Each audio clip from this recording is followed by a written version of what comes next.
Assalamualaikum warahmatullahi wabarakatuh. Alhamdulillah, wassalatu wassalamu ala rasulillah. Habibina Sayyidina Muhammad ibn Abdullah wa ala alihi wa ashabihi wa mawalah. Amma ba'd, anak-anakku semuanya.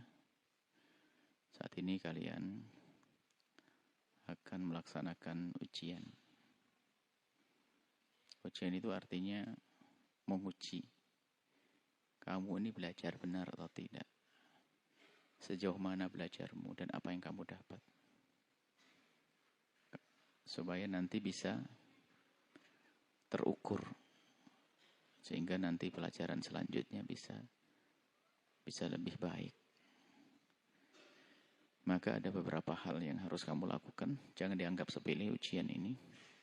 Maka Buya berharap bahwasanya dari pihak asatid, di saat ujian ini diberi kesempatan mereka untuk belajar.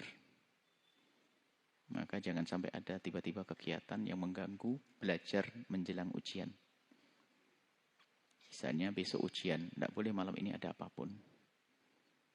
Kalau hari ini ujian, malam tadi harus maksimal. Artinya beri kesempatan mereka untuk mengulangi pelajaran mereka. Ini penting sekali. Bahkan dibantu untuk belajar. Sebab ujian itu sendiri motivasi baru untuk mengulangi pelajarannya. Maka karena mumpung ada motivasi, beri kesempatan agar selesai mereka mengulangi pelajarannya lagi. Jangan sampai sehari sampai 5 pelajaran, 3 pelajaran, nggak maksimal itu.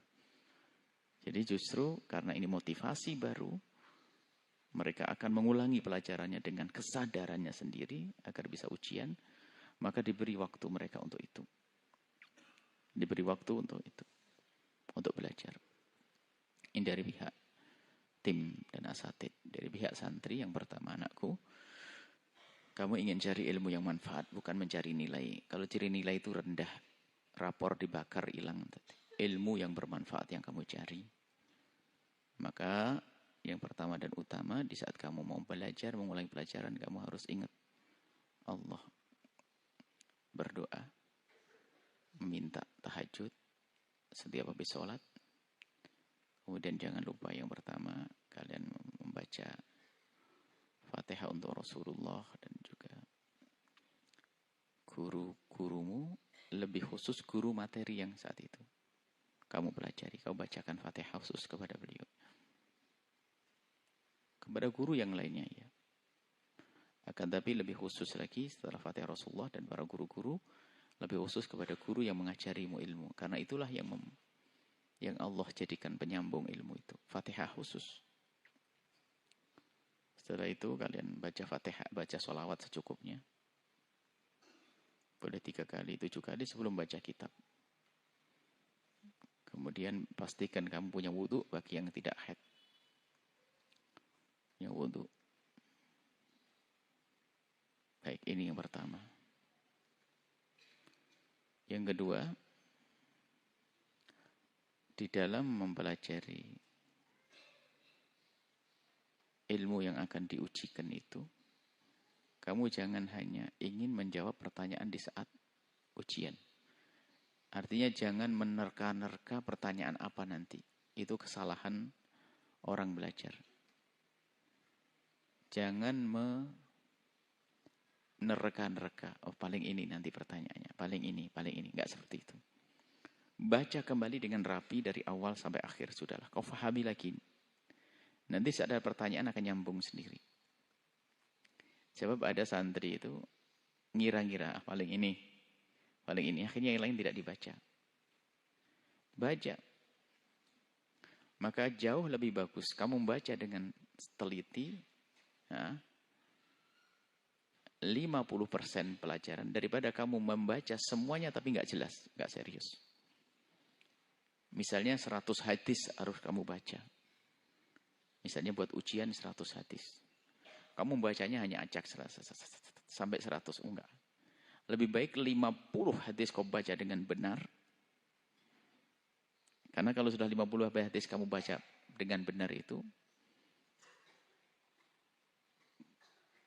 kamu bisa menjawab pertanyaan sebanyak-banyaknya, masih separuh, tidak kurang dari 50%. Sebab nanti hadis yang belum kamu baca pun, pertama mungkin tidak keluar dalam pertanyaan, yang kedua sesuai dengan pemahamanmu yang selama ini kamu dapat, tapi yang 50% mateng. Makanya Buya dulu kalau belajar, nggak pernah Buya tuh belajar tuh buru-buru begitu. Makanya Buya tuh termasuk paling lambat membaca. Orang sudah hatam, Buya belum hatam membaca. Karena Buya kalau membaca tuh pelan-pelan. Karena Buya tahu membaca kedua kali itu paling berat. Makanya mending membaca sekali serius. Jadi kalau Buya membaca tuh dengan bahasa begini. Jangan-jangan besok kitab ini sudah nggak ada lagi. Tapi sudah ada di otak kita. Maka kalau belajar kamu pelan-pelan, jangan buru-buru. Tekuni itu dari awal akhir yang akan diujikan, belajar pelan difahami. Sebab ilmu itu sambung terus, sambung.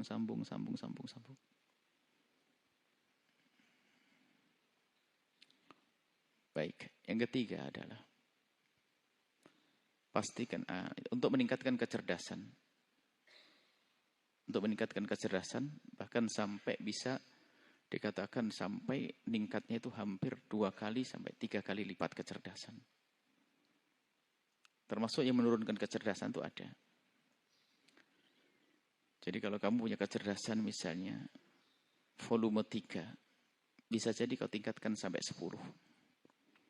Atau orang yang cerdasnya 10 bisa turun jadi 3. Yang memangkas menjadikan orang tidak cerdas itu apa? Di saat menghafal susah dan sebagainya, ketergantungan. Niat mau nyontek itu memangkas kecerdasan sampai turun dari 100 menjadi 30. Kalau orang sudah punya angan-angan ingin nyontek, belum lagi di hadapan Allah menjadi pengkhianat dia. Di hadapan guru enggak khianat dan bukan ilmu. Kalau orang punya nyontek, yang cerdas pun jadi bebal. Percaya. Belum lagi masalah amanat, ilmunya enggak manfaat. Kalau orang sudah punya nyontek, itu lihat, dia tidak bisa terlekat di otaknya. Yang dia pikirannya adalah yang ada di sakunya, yang ada di tangannya, yang ada disembunyikan. Kalau orang nyontek langsung nggak cerdas dia, percaya. Makanya Buya itu dari dulu sudah prinsip, saya tidak mau, secapek apapun saya tidak mau nyontek. Dikasih orang pun saya tidak mau.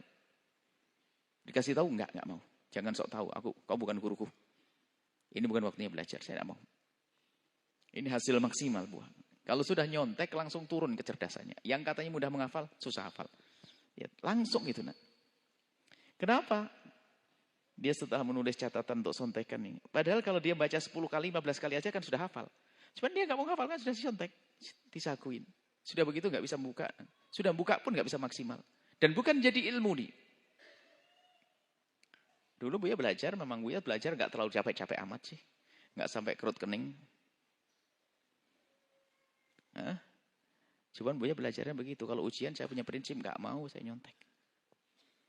Betul akhirnya masuk Ahqaf University. Wah keras banget. Nyontek langsung di DO itu. Langsung dinolkan. Kalau ketahuan nyontek dinolkan itu.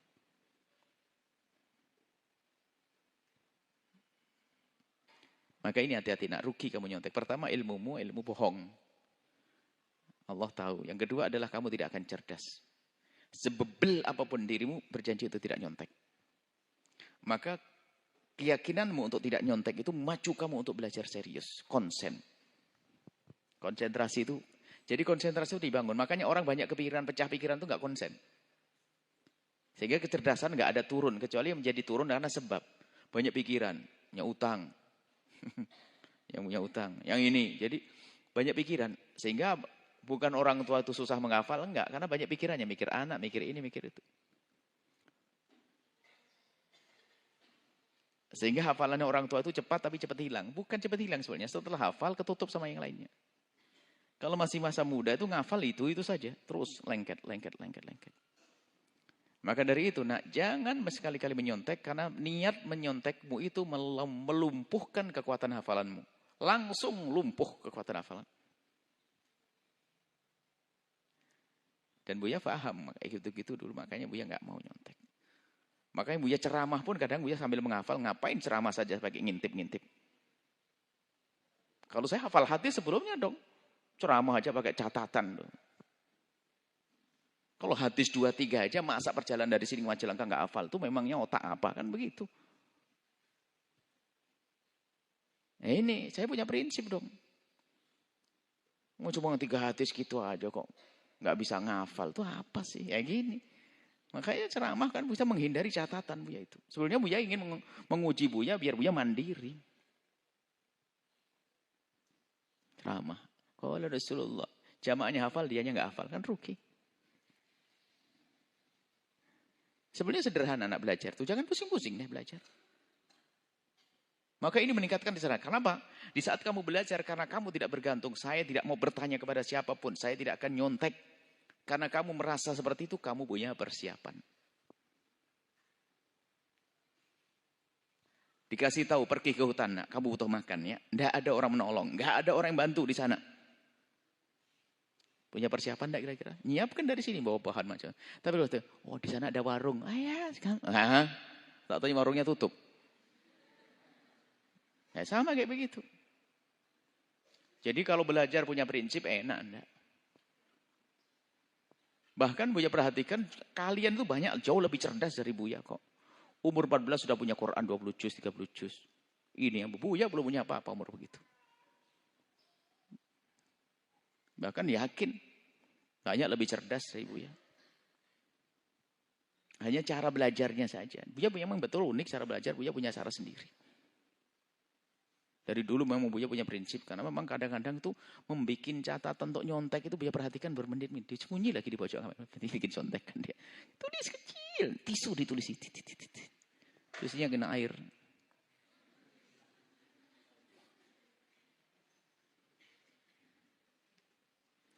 Maka ini prinsip. Nah, dalam keadaan apapun jangan biasa. Tapi catatan penting. Buya kemana-mana baca catatan dulu tuh. Sampai sekarang masih ada buku catatan itu. Untuk mencatat ilmu. Tapi tidak harus Buya tengok. Tapi di waktu duduk Buya hafal. Sampai sekarang pun Buya anak-anak saya punya notes. Notes besar itu untuk kalau ada sesuatu yang unik yang baru Buya catat. Makanya Buya punya notes besar itu jangan hilang itu. Saya sengit, jangan ditinggal. Segera difotokopi sekarang. Takut hilang. Dulu pernah ada hilang itu.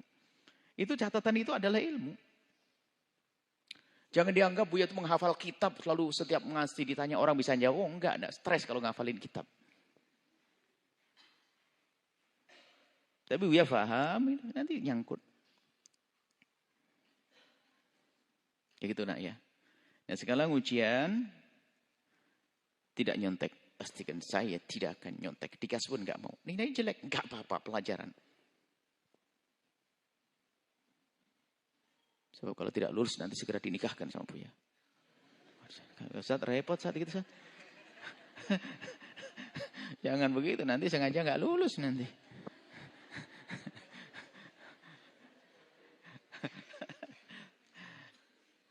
Saya berjanji tidak akan nyontek. Kalau enggak naik kelas enggak apa-apa. Mundur kelas nanti serius setelah itu. Itu jangan nyontek. Sama sekali nyontek. Termasuk dalam segala kegiatan. Kamu biasakan untuk menghafal dan sebagainya. Menghafal itu kadang-kadang menghafal makna. Kalau menghafal itu dengan faham ya. Jadi kalau kamu menghafal dengan faham, di saat lafadznya tidak kau ingat, maknanya masih tertinggal. Tapi kalau kamu menghafal lafadznya saja, enggak paham maknanya, lafadznya hilang, enggak ada yang diingat.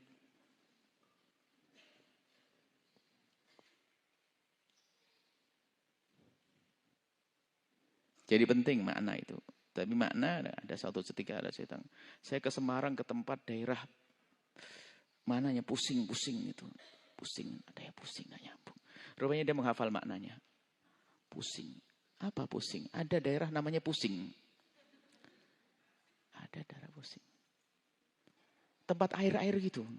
Air pusing. Mana ada air pusing? Ada. Rawa pening. Iya pening. Pening. Jadi dia masih ingat maknanya, rawa pening. Ingat peningnya. Tapi masih bisa dicari karena dia ingat maknanya. Rawa pening, pusing, pening. Jadi nak ya. Jadi kalau menghafal makna dulu, kau fahami dulu semampunya. Kalau misalnya satu buku ya sepertiga, 3/4, setengah nggak apa-apa, kau fahami. Jadi baca itu mengulangi fahaman, jangan biasa kamu hanya hafalan. Sampai ada satu siswa santri itu ngasih jawaban itu ngafal lafadznya, nggak tahu maknanya. Lafadznya tak dihafal. Wah ini bebel banget dia. Itu udah dijamin dia setelah keluar dari ujian ya nggak tahu apa-apa dia. Ujian kan untuk menguatkan hafalanmu, kemudian dikasih motivasi nanti naik kelas tidak naik kelas di situ. Tapi sebetulnya manfaatnya setelah itu kamu mengingat itu semuanya. Jadi cara belajar itu harus ada. Orang belajar bukan hanya baca doa, ini enggak ada cara belajar biar kamu mudah. Itu saja anak pesan Buya. Jangan menyontek, naudzubillah. Dan usahakan di saat kamu belajar faham.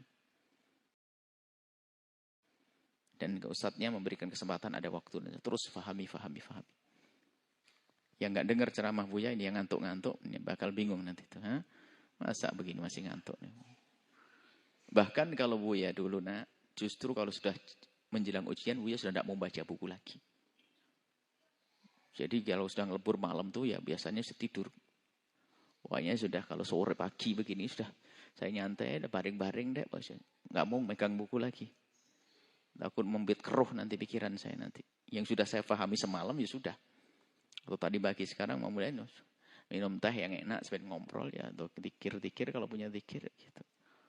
Masih semua mau ujian sudah di depan kamar. Di depan saya, dah kira hafal itu model anak gitu itu. Justru gini loh nak. Kalau kamu punya, kau pastikan nanti malam harus sudah selesai pelajaranku. Itu lebih enak. Berarti besok pagi hanya tambahan. Tapi kalau kamu dulu dikejar dulu, wah rame, ribut. Sederhananya ini saja. Semoga Allah mudahkan kalian dalam ujiannya. Diberi ilmu yang manfaat ya. Dan jangan lupa tadi ya, amalan Buya doakan Fatihah pada Rasulullah, kepada guru-gurumu yang ngajarimu.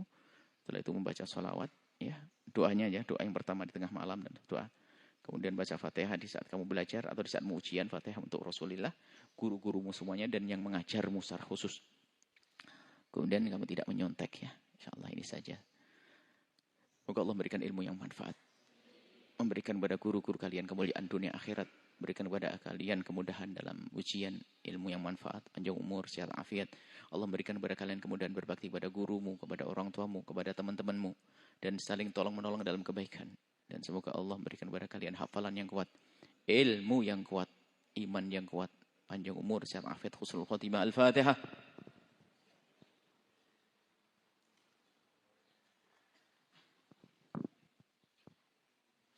Assalamualaikum warahmatullahi wabarakatuh.